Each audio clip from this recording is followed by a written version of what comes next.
So The Incredible Hulk 2008 is probably the least Marvel movie in the MCU, if you're asking me. Between the tone of the film, the lack of cameos, and like just the general feel of the movie, I think it's very different and kind of separates itself from the MCU. Almost like it wasn't even supposed to be in it. So to start off, this movie came out in the time of The Dark Knight. I mean, it came out the same year, where all the movies were dark and gritty and grounded, and even the cinematography is much darker than anything else in the MCU. I don't think that necessarily makes it better or worse, but it's definitely different. Something that I think does make this movie better is the severe lack of cameos in this movie. Like, there's no Agents of S.H.I.E.L.D., there's no side characters, there's no other heroes. It is just a Hulk story, and I do think that makes it a better story. And there are no real comedic quips or funny moments like we're used to in the Marvel movies.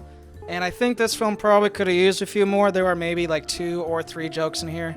Probably could have used a few more, but they didn't really have the Marvel formula down yet, so that's okay. Now, something that is on par with Marvel is the shitty CGI, and that's only recent Marvel. But they were doing it back in 2008 too. CGI does not hold up in this movie, especially when they get on the close-ups, especially towards the final fight. It's just bad. Something else I feel like these earlier movies had was a little more violence in them. Like, there's a couple of moments in here in particular I'm like, whew. That guy's fucking dead. There are also a couple moments of like almost horror elements when people are legitimately like horrified of the Hulk. Like, he wasn't really a hero in this movie. But another thing, just like every other Marvel or superhero movie now, the ending fight is just a Hulk fighting Abomination. Basically another Hulk.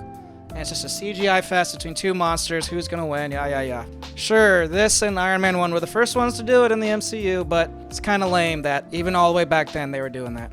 At the end of the day, I actually don't hate this movie. I quite enjoyed it. It didn't make a lot of money, but it also wasn't a bomb. And while I do much prefer Mark Ruffalo, I didn't hate Ed Norton as Hulk. He did fine. When's the last time you guys have seen this movie? Let me know what you thought of it. Talk to y'all later. Subscribe if you want. See ya.